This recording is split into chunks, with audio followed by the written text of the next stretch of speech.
Hello, hello, hello. Where's Miss Cass? I'm glad you asked. Hey, everybody, it's your girl, Miss Cass, Vice President of Community Engagement for Exit Strategy Realty, Principal Broker of the Aspire Group, powered by Exit Strategy Realty, your neighborhood realtor, investor, and educator, connecting you to the community through real estate. And tonight, I am absolutely excited to kick off Fair Housing Month with this four-part fair housing series, Equity in Action.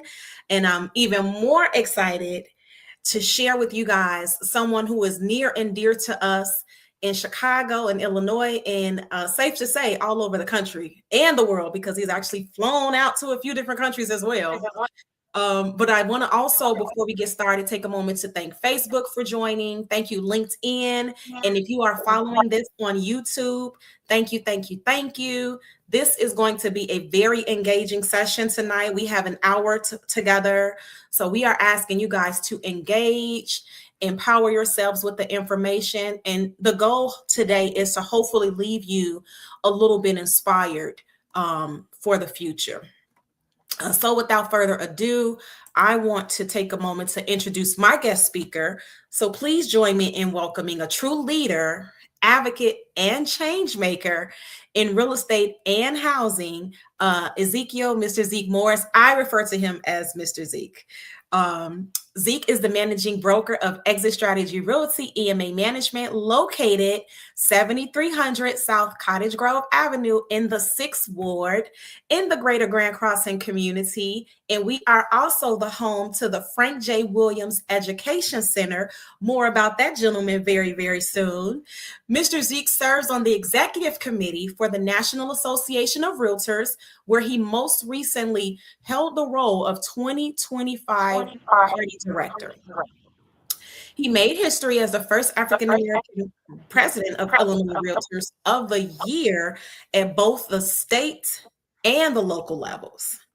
Beyond titles, though, Mr. Zeke's work is rooted in purpose, advancing fair housing, building stronger communities, and creating pathways to ownership and opportunities for all. So tonight, you all, I want you to lean all the way in, take your notes, and be inspired.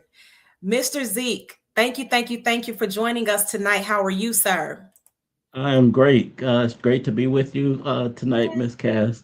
It's important to have this discussion from the vantage point of where are we today and what are we trying to do from a perspective of trying to build Yes. generational wealth within our community and within our own households. I love it. I'm so excited for this conversation, and I'm even more excited for our video. So, do you want to set the stage for the video? Because we're going to watch a video, but then we're going to come back and talk a little bit about fair housing. We'll talk a little bit about the history, where we are today, and where we are going. Can you set the stage for tonight's video? Absolutely. This video depicts the 50th anniversary of fair housing, which occurred in 2018.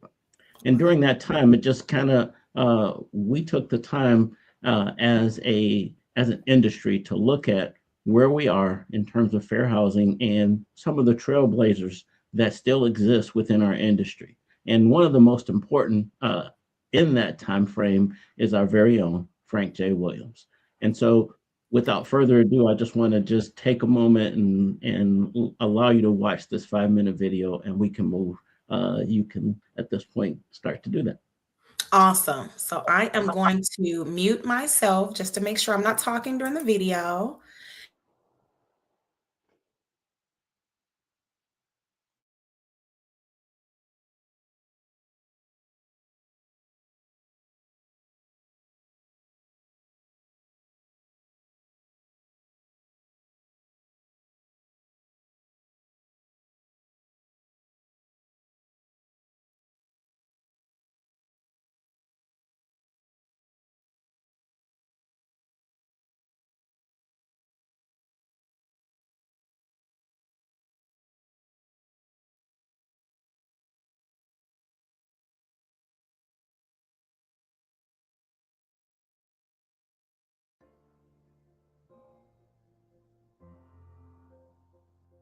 On April 11, 1968, the Fair Housing Act was enacted into law, recognizing that property rights should not be abridged because of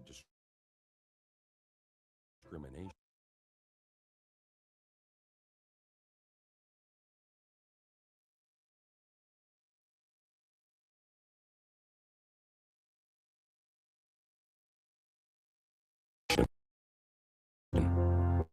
Resistance, harassment, and violence, unfortunately, hallmarks of the pursuit of equal housing in our country. For generations, access to housing of choice didn't mean access for all. Where you lived was often dictated by the color of your skin. There was a thing known as white flight. If there are 2 or 3 African Americans in a block, then it's time to go. Real estate of those fears, of that flight. That's how many of the communities were changing block by block through the course of a summer. But the population was discriminating. You know, the neighborhood, whenever a person of color came into a neighborhood, people would begin to sell, they panic, you know. It was awful, you know. In the mid-70s, I was showing a Black couple through a home, and I got a phone call from a neighbor who used very offensive language and told me that if I sold that house to that person or that group, that they would do physical harm. We acknowledge our industries and associations' early opposition to fair housing and recognize those individuals and organizations that helped change our policy. For example, in 1947, African American real estate brokers formed the National Association of Real Estate Brokers with a clear fair housing purpose. And that certainly started to give me a platform necessary to not only talk with my realtor brothers and sisters, but to work even more diligently within the community which we came from, which was denied opportunities of property ownership. Many people have given much of their lives to advance the cause of fair housing, often risking more than just their livelihoods. Despite continued opposition across the country, the Fair Housing Act declared a national policy of fair housing by prohibiting discrimination based on race, color, religion, and national origin. Changing attitudes and behaviors proved to be difficult. And the community organizations attacked us that first year, breaking our office windows, demonstrating in front of the office, coming into office. There was a network of ladies that were at home that would call and jam our telephones. Stop selling in our neighborhood, click up. Stop blockbusting in our neighborhood, click up, you know, et cetera, et cetera. Progress has been made. The Fair Housing Act was amended in later years to prohibit discrimination based on gender, disability, and familial status, and to increase enforcement of the law. So when we looked at it and said, now, wait a minute, this makes good business sense to be a positive person in the real estate market and following the fair housing law, that we should get out there and do something to prove and help our members know that they're doing the right thing. When I started out, I remember having people say, well, I want to go to this neighborhood, but I don't want to go to that neighborhood. And it seems like over time, I mean, we're talking 30 something years, I don't get those questions asked. Where I live, everywhere, there's people, all sorts of race, creed, color, age. It's a true melting pot. But many communities remain segregated, and housing discrimination based on race, religion, and more still exists. Only half the country prohibits discrimination in housing against the LGBT community, and HUD reports that the highest proportion of complaints involve discrimination based on disability. Each of us, as realtors, as business leaders, or leaders in our local, state, and national associations, have a role to play in this commemoration. Today, we're leading efforts to expand fair housing protections based on sexual orientation and gender identity. We must strive, together with our partners, to define how to bring about a market that's truly open and provides equal housing opportunities. We are not alone in commemorating the Fair Housing Anniversary. We are working together with our partners and allies to show that our industry is firmly committed to equal housing opportunities and recognizes the unique and important role each organization and each of us has in this monumental endeavor. Fair housing has made us stronger in a lot of different ways. One of them is protecting us in all of these areas: race, religion, familial status, age, everything. Well, we just doing the right thing for people, for everybody. So we're doing what's ethical and what's right. Our Fair Housing Center and the Grand Rapids Association of Realtors works in coordination with each other to make sure that fair housing is absolutely there for all. How will you participate in commemorating the 50th anniversary of the Fair Housing Act? After all, Fair housing. Fair housing. Fair housing Fair housing make us stronger. makes us stronger. Makes us stronger.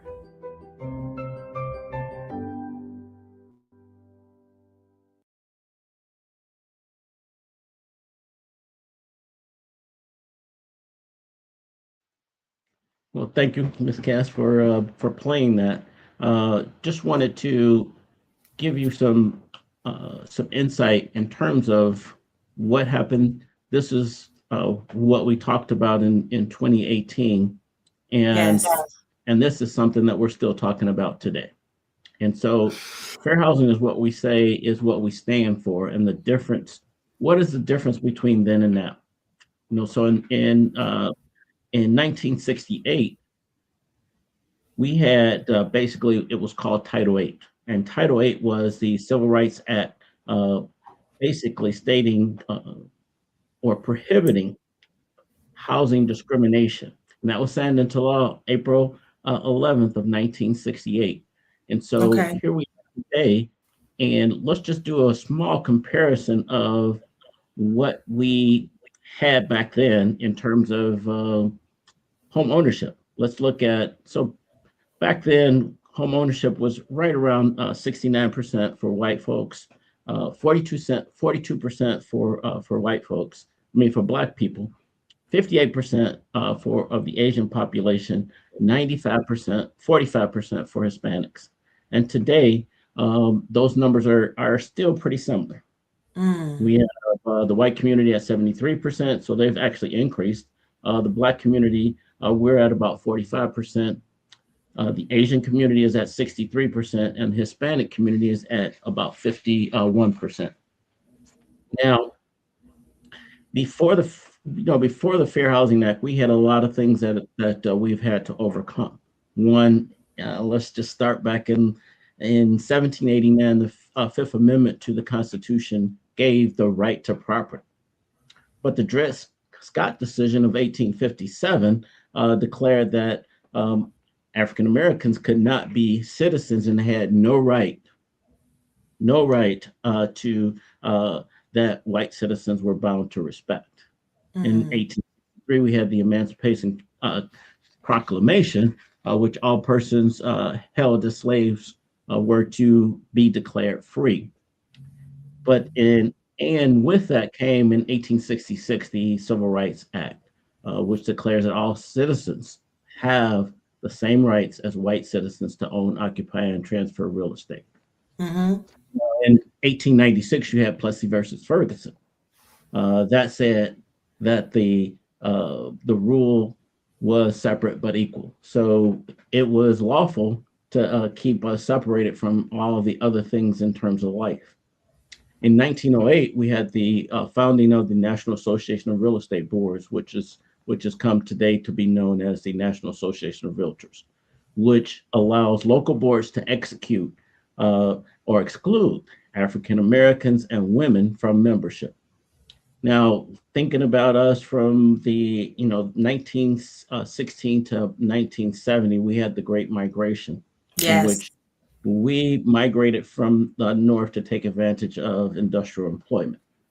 And so we saw it as an opportunity for us to have a better life. So you're saying we migrated from the south, because you said the north, but you mean the south. We migrated from the south to the north. Right. I want to make sure we're clear. Look, I don't want anybody in my inbox. I hear you. And then in 1917, we have Buchanan versus Worley, which says the Supreme Court outlaws zoning based on race, emergence of racially restrictive covenants. Now, those things were, we still had those things in place, really up, especially here in Illinois, into the 70s. We still had those things in place, and so those And also covenants were correct me if basically I'm on wrong deeds. too. Yeah, Mr. Zeke. I'm sorry. I was just going to ask, correct me if I'm wrong. Some of the systems, right, that were utilized in Chicago, other states utilize those systems and they look to us as like the bedrock of that, right?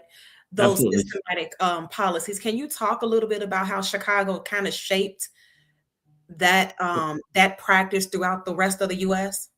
Well, Chicago was basically the linchpin in terms of how others looked at how they could segregate, and how could they keep us separate from others, just by communities. And as today Chicago is still the one of the most racially segregated communities throughout all of Chicago, and those things were put into place purposefully to ensure that property values are suppressed, and also with suppressed property values, you have basically lack of generational wealth. Now, one of the things that I'm really proud of is that the National Association of Real Estate Brokers was established in 1947. Now the originated out of Chicago, and so we are we have some things that we're doing that help us to get to that point. Now, I just want to bring you. I'm not going to give you all the other, Okay. all the other dates, but I'll just go to 1968 is where we had the Fair Housing Act, and that was actually signed. It was signed into law by at that time President Johnson, and he did that basically right after the death of Martin Luther King, and so. Saw that as an opportunity to try to de-escalate some of the activities that were going on in some of our major cities. And so that was signed. It was signed into law, and with that signature into law, it says that we as realtors shall not deny equal professional services to any person for reasons of race, color, religion, sex, handicap, familial status, national origin, sexual orientation, or gender identity. And then realtors shall not be parties to any plan or agreement to discriminate against a person or person on the basis of race, color, religion, sex, handicap, familial status, national origin, sexual orientation, or gender identity. Now, what does that really mean? Yeah, I was going to ask you, can you translate that into someone who's not in the real estate industry, right? If they're not a realtor, a lot of times our language is obviously towards realtors. But when it comes to making sure that we continue to fight towards equity in the fair housing space, this is going to take everyone, right? Not just realtors. But I do like the fact that what you're showing us and what you're sharing is that realtors are held to a standard. And with that being said, I think a lot of times we need to be reminded of that, because even a slight comment about a community, or even a slight, feeling toward a community, can be translated into us telling someone to not necessarily move into an area, or not necessarily deal with the CHA voucher. I'll use the CHA voucher because that's really a hot topic here in the city and the suburbs. So how do people who are not necessarily in the realtor community continue to fight towards fair housing? What do you feel like is one thing that they can do? Well, I think the biggest thing is to have ownership, home ownership. You can, if you are a renter, you can be displaced. Now, as a homeowner, it's a little more difficult to have you be displaced. And I know that over the last probably 5 or 6 years, there's been a fear of owning, and that's because of what we went through in terms of, the last downturn, but it's still important. If you think about, let's go back 10 years, when property values plummeted throughout Chicagoland. The North Side lost maybe 20% of their value. The South Side lost 60% of value. Wow. Now, here we are in 2025, and we are just starting, 2026, and we're just starting to get back to,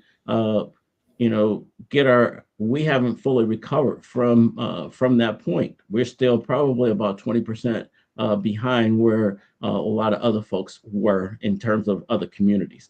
And so with that, what does that mean is that systematically the wealth within our communities have been stripped. One of the things that has brought that about is what we call redlining. Back in the day, redlining was, just that. If a community was heavily minority based, it was considered basically had a red light. If it was a flourishing white community, it had a green light. And communities that were in transition had what we call, they had a yellow light. And so obviously most of the Black and brown communities were redlined from that aspect. Now, and there was never anything that was consistent in terms of why that was happening other than the color of people's skin. And right. so what do we need to interject real quick, because I want to make sure that this is an engaging conversation. I want to ask a couple of questions. I know this is your passion and your wheelhouse. So to your point, you speaking about the history, and one of the other things that I was sharing with you earlier that was really, I'm not going to even say shocking, but it was a reminder because it took me back to my childhood, was how some of the expressways actually were built to separate communities, right? Underpasses were built to separate communities. Railroad tracks were ran through certain communities. And one of the things that I'm starting to find out more, especially with data centers going up, and that's a totally different topic. But one of the things that I see now is that when you look at the industrial industry, it is almost always in a community that is a minority community or a Black or brown community. And so all of that is by design. And I'm truly learning more and more about that. Can you speak to a little bit about how the infrastructure and the design of a city can help to perpetuate that continued systematic racism? Absolutely. Well, think about the Dan Ryan. When the Dan Ryan was built, when it was originally built in the 60s, in the 50s actually, it created a natural barrier between Black and white communities. And so if you were basically west of the Ryan, you were considered safe.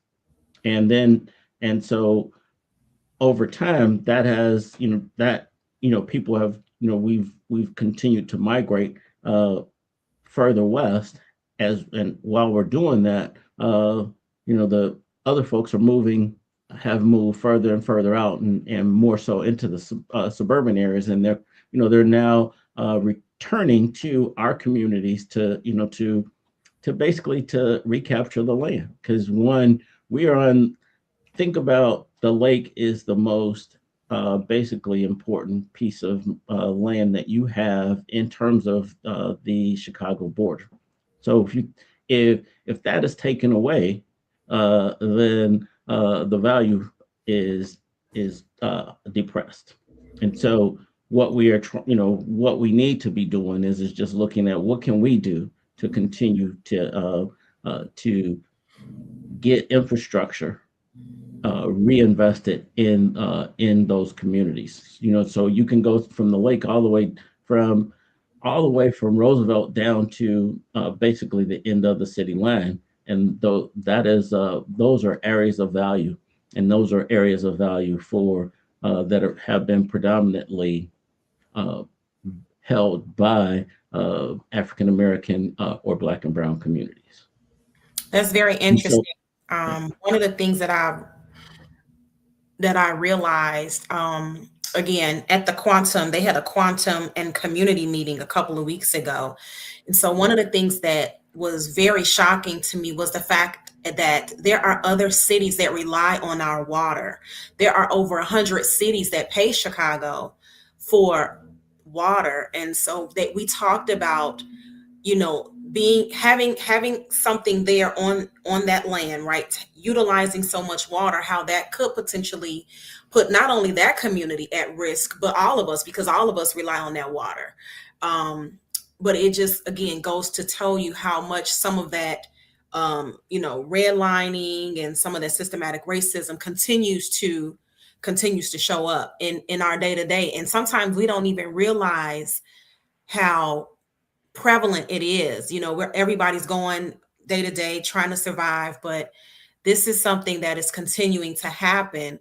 And so when it comes to just being advocates, a lot of times with realtors, I'll shout out Capital Conference, right? We're going to Capital Conference next week. Shout out to all the realtors that are headed down to Springfield to advocate. And we will certainly see you there next week.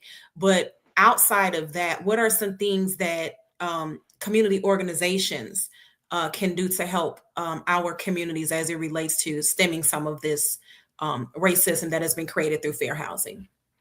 Well, I think the biggest thing is having pride of ownership within our communities is the most important thing that we can do. The next thing that is important is to have the ability to be able to create our communities as destinations. And you look at, there are certain communities that are considered more desirable because they're walkable. They have restaurants. They have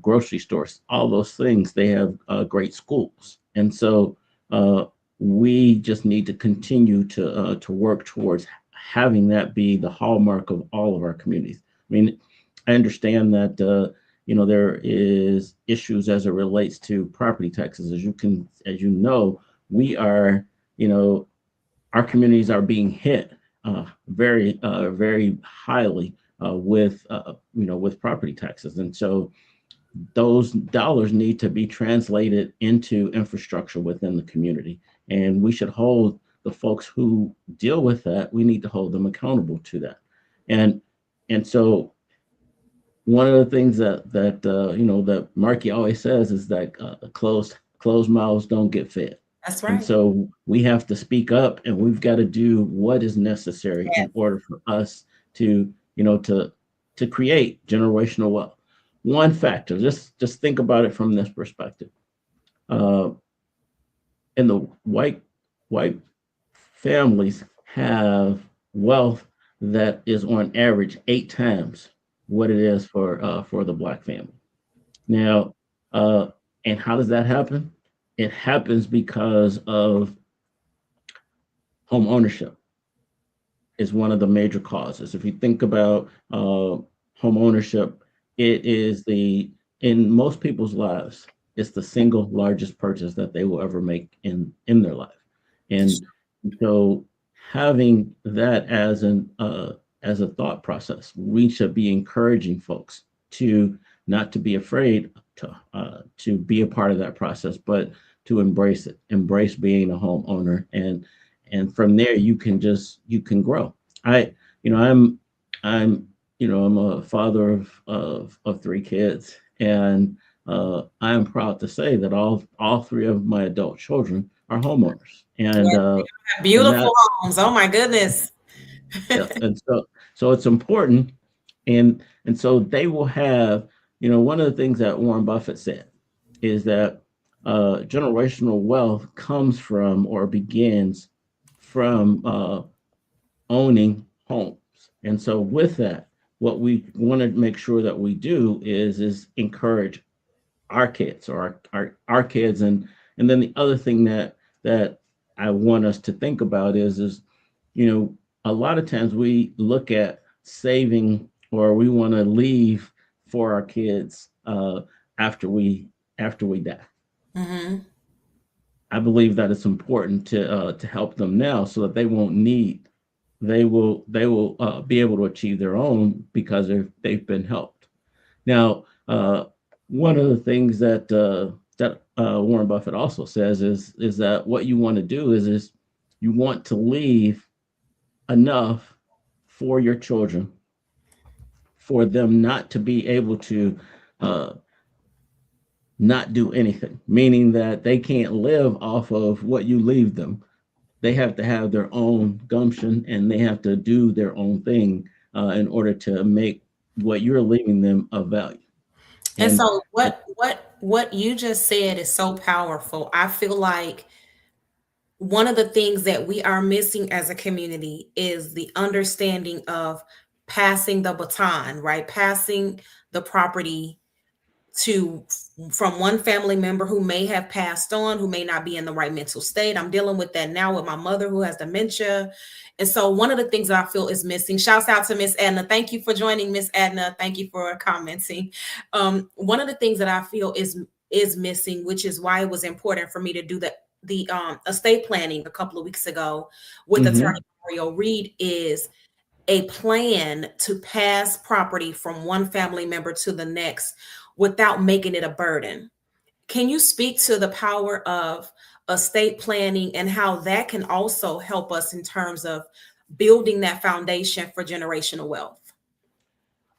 I think one of the biggest things that we do is we fail to plan. It's not that we don't have the desire to do, but we don't plan. And when we don't do that, what we do is we leave the burden of that decision with the next generation. We have to decide that now.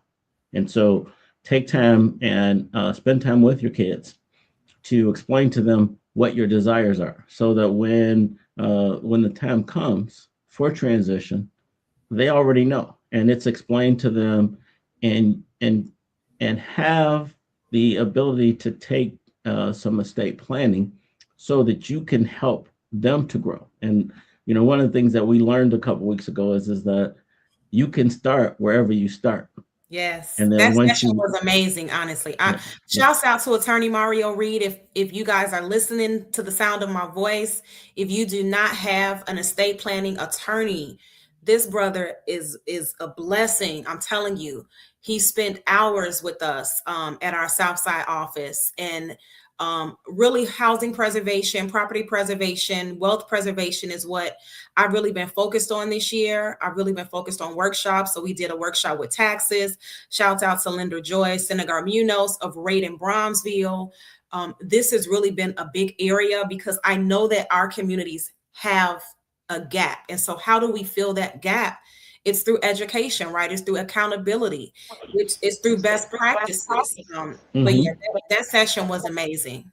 It was. And one of the things that it taught us all is that you're never too old to learn.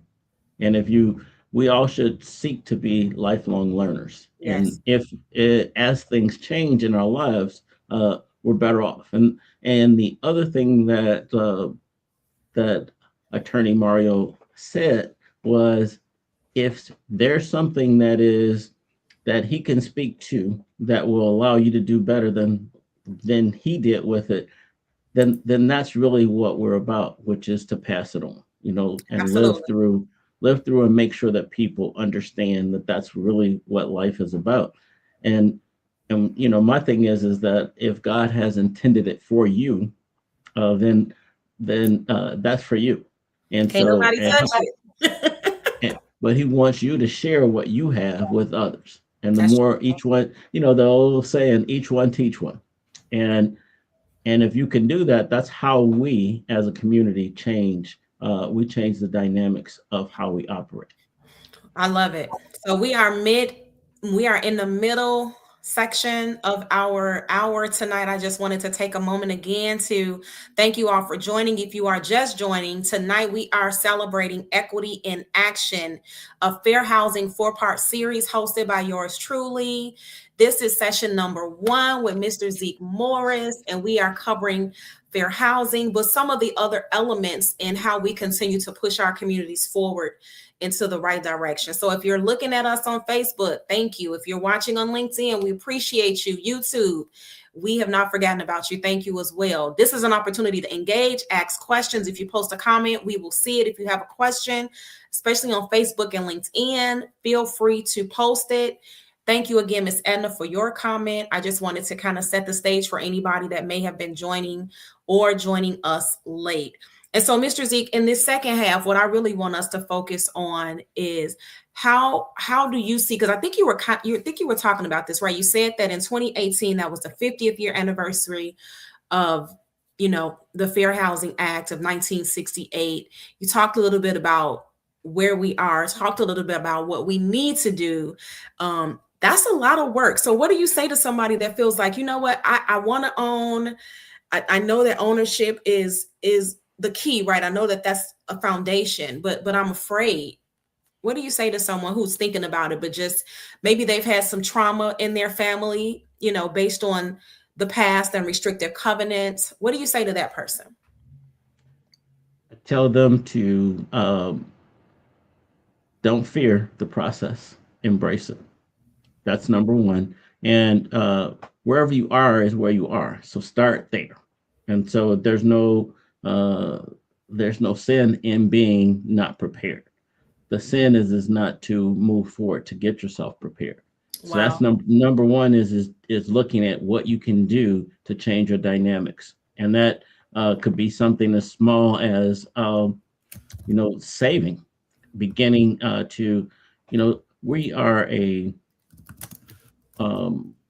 society where we spend more than we make, and we want it today. And so we need a plan that allows us to, to set aside some things so that we can meet our goals. Yeah. And so that would be one. The next thing is to look at educationally, what can we do to help to improve our understanding of what the barriers are. No man can do it by themselves. And so look at the realtors that are there, and how can they help you to impact your future? Yeah. And what that means is just that we're at a point where we can do some great things, and Absolutely. we can continue to do that. And I just had someone who said, educate yourself. That is that's me. I'm just typing in our notes. Our notes so people can follow along. Okay. So the first thing you said was start saving. So where you are is where you should start, right? Don't try to be overzealous about saving. Don't try to do too much when it comes to it. Don't stress yourself out. You'll be surprised at what a couple of dollars a month will do if you stop going to Starbucks every morning. Imagine being able to utilize some of that towards your home. And then one of the other things I feel like people don't know is that a lot of their employers will also help them purchase. Right. A lot of companies have EAP programs. And so that's a great opportunity to lean into those programs, because I know that the biggest barrier for our community is that lump sum of money. Right. Source of capital. Where do I get it from? I don't have it, and I don't even want to start saving because it looks impossible. And I'm looking at this mountain and I got these roller skates on. Well, but what you do know is that there are so many programs out here yes. that will assist in terms of helping you to get to that point. And so the first thing that you have to do is as you educate yourself, you find out what programs are available that will afford you that dream within a shorter time frame. And how do I educate myself as a new buyer in the market? When you say find programs, where do I go? Well, I think we start with the your local realtor who isn't the quarterback of this process, meaning that they will point you in the right direction in terms of a lender. They will, if you need some guidance in terms of home ownership programs, there are some home buyer programs that are out here that they can make sure that you are abreast of what's going on, making sure that you have all of the tools that are necessary. I mean, we need, in order for us to get to home ownership, we have to have, some discipline. That discipline is to say, this is what I'm going to do today. And Yes. as we do that, there should be a change in our lives. So if we start someplace, and maybe you start at 2% of saving, and Yep. then over time you commit to you get that to 20% of your earnings, and I think the more you save, the more you start to, and you see that nest egg starting to grow, then it allows you the opportunity to say, okay, I can see it now. In some of the times that we're in right now, that struggle It's real. seems overwhelming. Uh, Yes. but if we stay true to it, and we look at working with people that have our community's best interest at heart, and that is, and so, reach out. We should be reaching out through our church. We should be reaching out through through the local, there are local community groups that are Yes. trying to do what they can to help. Be a voice. Yes. And I want to And the, shout out one community group. I actually was a facilitator. I was a guest speaker, I should say, on their By the Block program. So shout out to Rage of Inglewood, Resident Association of Greater Inglewood. Their By the Block program highlights the Inglewood community, but they're doing something very different. Instead of pushing owners to buy homes, they are pushing owners to buy multifamilies so that they have a nest egg, additional financial breathing room. So shouts out to Aisha Butler and the team at Resident Association of Greater Inglewood. Shouts out to By the Block. If you are not familiar with them, please look them up. They have a cohort. We just finished one of the cohorts, and they have another one loading very soon. But it's programs like that and organizations like that that are boots on the ground. And I just wanted to shout them out because what they are doing is amazing. And they have $1,000 grant that they give to those that qualify. So they're doing some amazing things. So I just wanted to shout them out as we talk about organizations who are doing the work.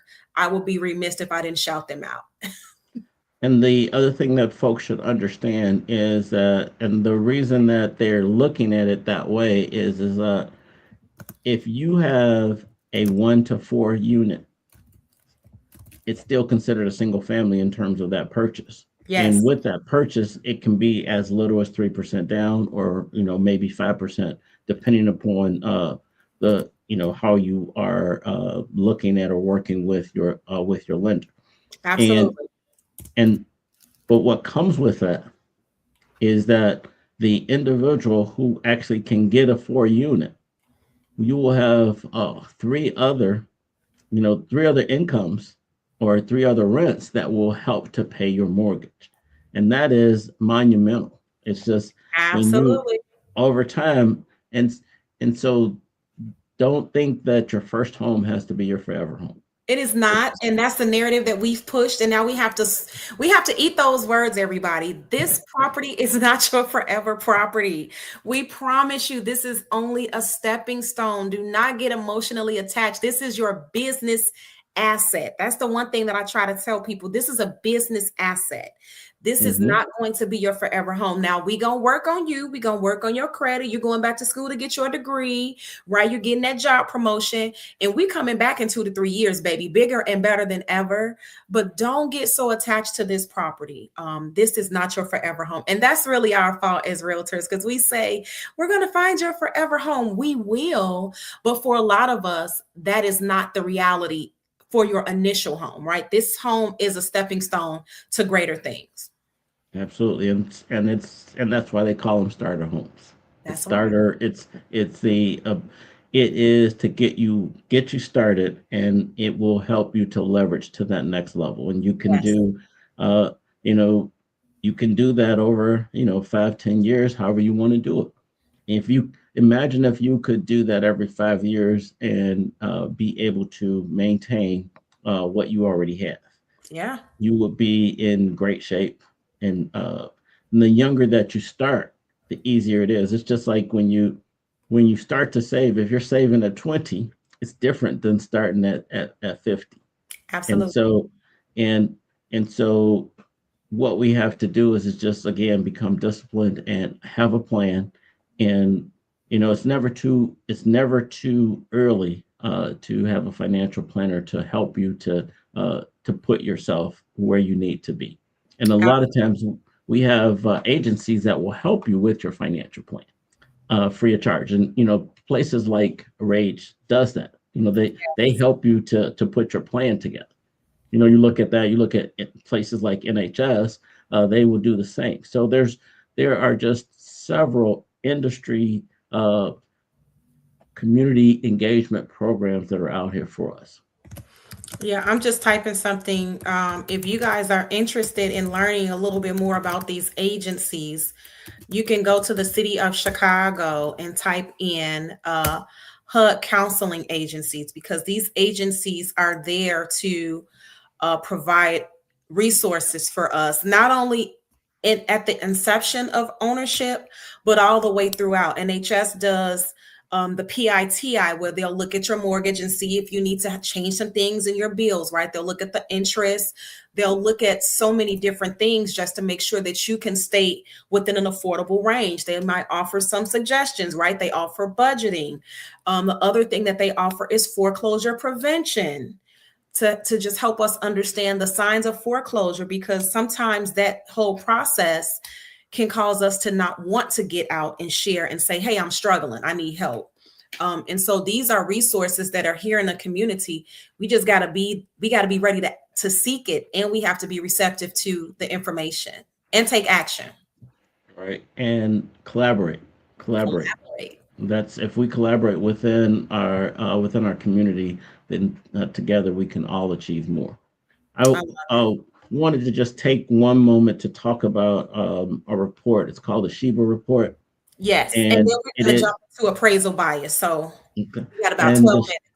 Okay, the Sheba report is a report that the National Association of Real Estate Brokers, or the Realtors, and locally for Chicago, it's the Dearborn Realtors organization, has been putting together a report since 2013, and it talks about the state of Black house. That's the state of housing in Black America. That's what Sheba stands for, and so it just kind of talks about some of the challenges, and then also what are some of the solutions, and what do we need to do, or what should we be advocating for to change that number where we're at 44%. What do we need to do to get that number up to 50% and then beyond? And so it is important that that's another educational process that we probably want to look at and help ourselves to to be educated by, you can read. That's as they say, reading is fundamental. It's one of those things that is really important that we utilize the resources that are out here to educate ourselves on what we can do to become better stewards over our community. Absolutely. And guys, that is the Sheba report. If you Google actually you can go to Dearborn Realtors Board. They'll have it. They'll have it on the site. SHIBA Sheba report. There's also one other report that we get every year from the National Association of Realtors, and the name is escaping me. Is it the behavior of the buyers and sellers? Let me try to find it real quick, because that's going to drive me crazy. While I'm doing that, Mr. Z, can you talk a little bit about what current owners are dealing with? Because although it is great to have new owners to the market, one of the things that I feel like we don't do a good job of as a city, as a state, is we don't do enough to help the current homeowner, right? So existing owners, And one of the things that I know that happened during COVID was, as other communities were, getting these lower rates, they were pulling money out, fixing their homes, fixing deferred maintenance. Many of the people in our communities did not have the capacity to do so. And even when they tried, when it came to their appraisal, it really did not make sense, or the lender said, hey, you don't have enough equity in this home to pull out money. Can you talk a little bit about how appraisal bias is helping to shape our community and the value of our properties? One of the things that we've been accustomed to is to being undervalued within the community. I was just speaking with Wayne about Now they don't know who Wayne is, so you got to say who Wayne is. Wayne Bills, who is he is the guru for zero energy homes, and Yeah, King of Green. he's doing what he can to ensure that our communities have affordable, sustainable green housing. And so it is, although we may say, oh, that's too expensive, but think about it from the perspective of, if you can get in it, then you can sustain it. Because to be in a zero energy home, that means that you are creating a net zero in terms of the energy that you use. Net puts you at what we have is a net zero facility. Absolutely. I had to bring this comment up. That's our BFF. All right.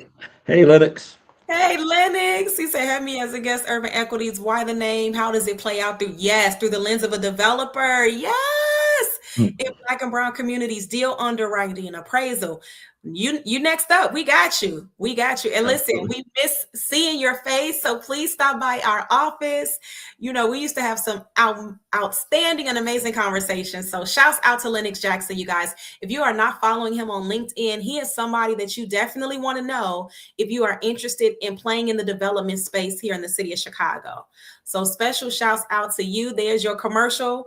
You can send me $5 Starbucks card for your commercial. Thank you very much. I hear you.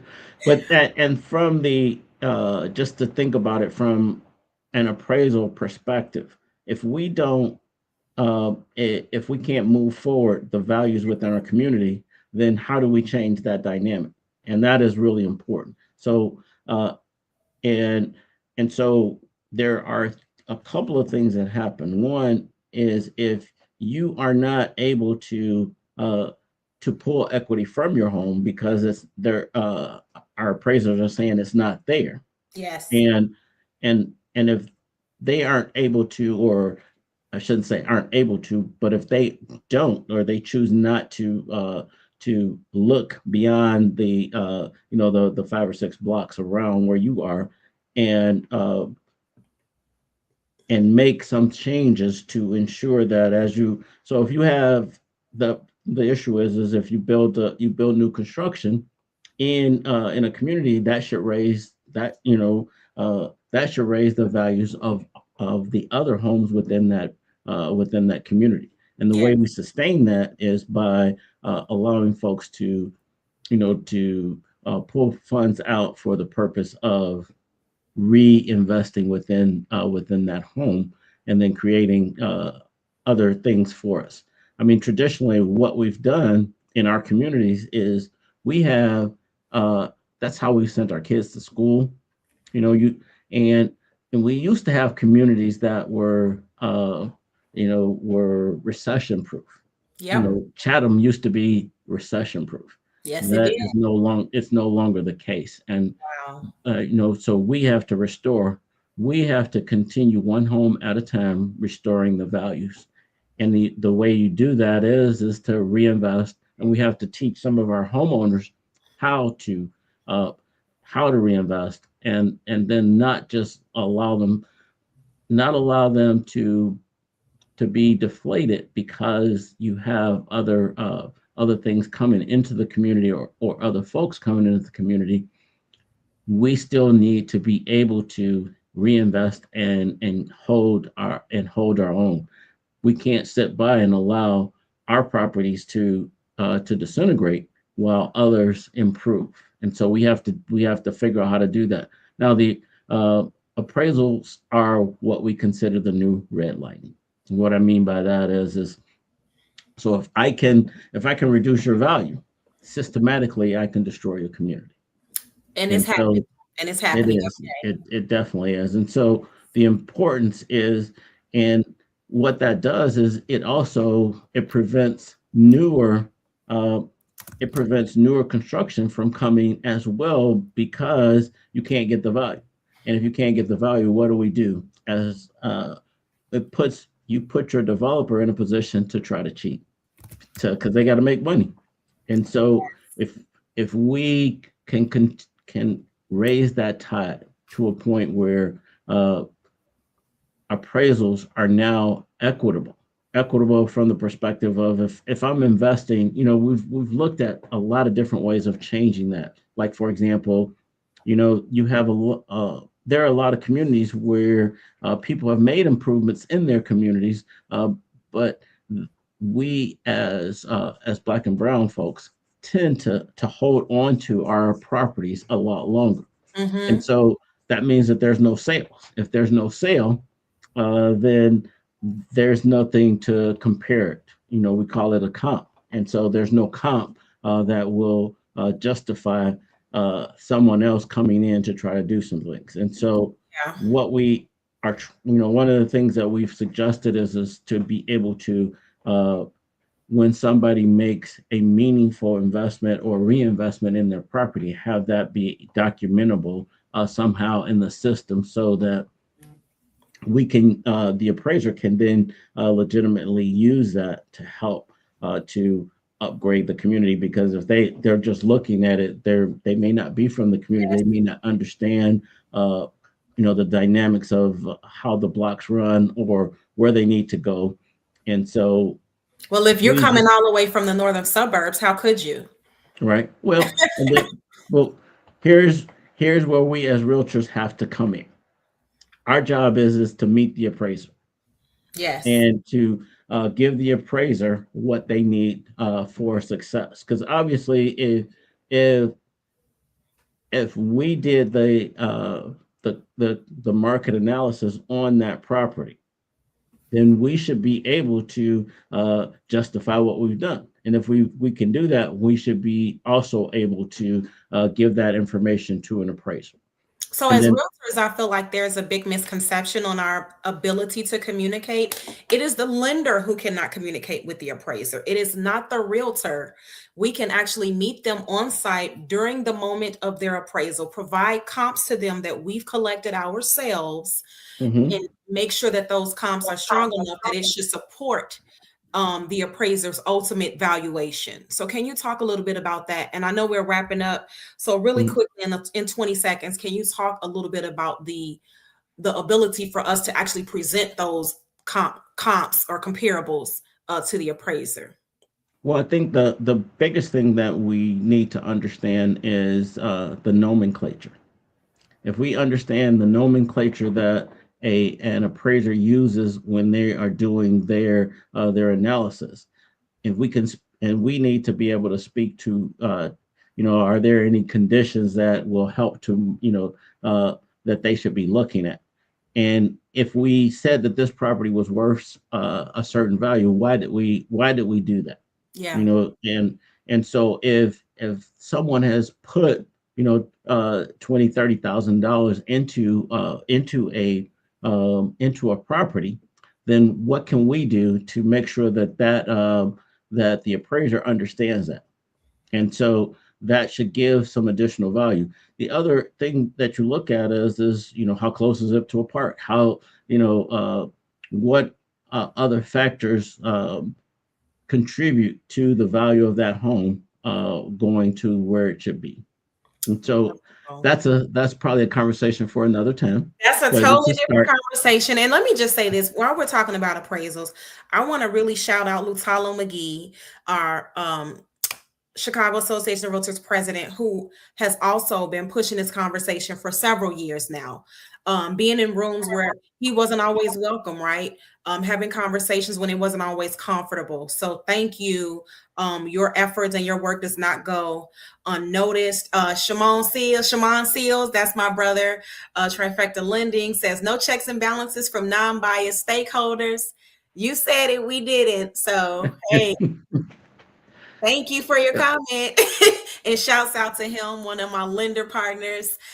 He actually had me flown out to Detroit over the past week to just do some real estate agent training. So real estate agents, if you are actually watching or listening, please connect with him on LinkedIn. He has some great products and services for us. The thing that I wanted to mention, I wanted to talk about that report from NAR, and I know we're already over our 8 o'clock. So thank you guys for sticking it out with us. You too, Mr. Zeke.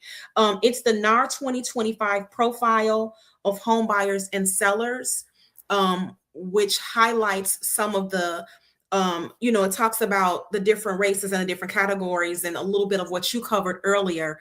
Can you speak in like 20 seconds about that and how that can help not only realtors, but organizations who are in boots on the ground in the community doing work? How important is the Sheba report and this report to their efforts moving forward? Well, I think they all speak to one thing: collaboration. Yeah. And so, one of the things that I think that we have traditionally as realtors have not wanted to be at the table with with organizations who don't necessarily think like we do. And so it's important that we have a basis, and the Sheba report and then the report from NAR is also important to have structure or enlightenment to be able to respond at because if we can't figure out how to work with folks, then we will always be at a point where we're just opposing or not helping each other to see each other's side. Yeah. And before we close, I want to just give you one book that I'd like for everyone to just kind of think about. Okay, well, hold that thought, Mr. Zeke. I want to wrap up first, and then we'll let you close us out. Shimon said we as lenders can have discussions with local appraisers that we serve as lenders when it doesn't pertain to a particular property in our pipeline. Absolutely. Yes. Absolutely. Yeah. We were more so talking about a specific property actually being appraised. Before you close us out, Mr. Zeke, this has been a phenomenal session. Thank you so much. Thank you for everybody that joined us on all these various platforms. Shouts out to StreamYard, my streaming partner, and who I'm using for these sessions, which will be ongoing. Before Mr. Zeke closes us out, I do want to let you know that these sessions are happening every Wednesday for the rest of April, right here at 7 p.m. Central Standard Time. Next week, we'll be right here again with Ed Beavers. Ed Beavers is the owner and financial advisor of Beavers Insurance and Wealth Management Group, LLC, with Country Financial. He is going to be talking about wealth management protection, right? Because when you buy it, now you have to protect it. And Absolutely. So he's going to be hanging out with us in honor of Fair Housing Month, just making sure that we understand how important it is to get protections in place. I'm going to be quiet. I'm going to let Mr. Z close us out. I'm going to put my contact information at the bottom of the screen for those that want to connect. Thank you, Miss Edna. She said it was great information. Thank you. Thank you. We appreciate you, everybody that joined, commented, and engaged. This is exactly what community is for, right? We're not asking you to come to our office. Even though we have a beautiful Frank J. Williams Education Center, we are bringing these programs to you for the rest of April virtually, so you can meet us wherever you are. Mr. Z, close us out, my friend. Well, I would first give a shout out to Ed. It's my frat brother. Just wanted to boy, okay. Okay. Thank you, Beaver. I call them Beavers. But I just want you to during this month pick out a book that will help you to speak to or enlighten you about the importance of who we are. And one book and a movie that I would recommend is Cast. The origins of our discontents. It was put together or written by Isabel Wilkerson. And one of the things that that is said in the book and in the movie that is really important to think about it. And it says, the comment was, for the sake of our succeeding generations, we will repair and rebuild this old house that we ourselves did not build, but which we today are responsible for as the current stewards and occupants. And what that means is, to me, is that that old house is our neighborhood. Yes. And we're the stewards of that, and we're the occupants. And so we have to do and be what we need to be. People can't be what they can't see. That's right. And so with that, I thank you for the time that we spent together. Didn't think we were going to be able to fill up an hour, but so thank you, Ms. Cass. We can keep going. Look, we can run this thing until 9 o'clock, and we'll have plenty to talk about. But we won't do that. That's it. Look, that's a session for another day. Just know that Strategy Realty is focused, you guys, on educating our community, right? It's not just about just the buying and selling. It is truly about embedding ourselves in our community. So we welcome you. If you are a lender, if you are a community organization, or if you are someone who is definitely boots on the ground, we do host educational series within our office at the Frank J. Williams Education Center. This is a community space by the community for the community. So please reach out to me if you would like to connect with us to host anything in our in that beautiful space. Shouts out to, thank you, Shaman. Thank you, Ms. Cass. Thank you so much, Shaman, for joining. I am putting the title of Mr. Zeke's book recommendation on the screen so that you all can actually go and get the book.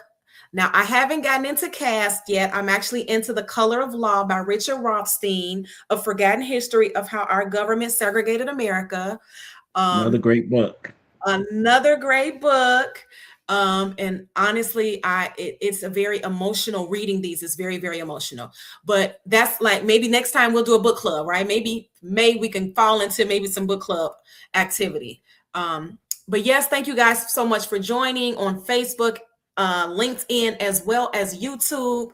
It is your girl, Miss Cass, Vice President of Community Engagement for Exit Strategy Realty. The easiest way that you can get in connection with me is to text Miss Cass to 85377. That is MSCASS to 85377.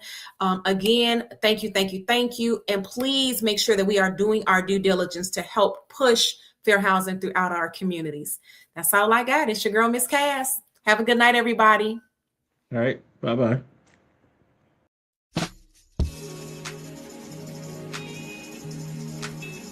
Where's Miss Cass? I'm glad you asked. Hey, Chicago. Introduced to Cassandra, aka the Dream Team. Happy Friday. So guys, I am here with Miss Cass at one of the beautiful properties in Woodlawn. We are actually on market.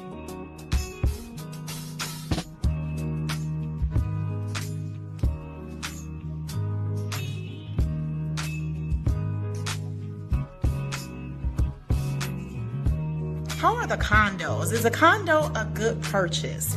And yeah, that's not the way to go. Don't do it. That is not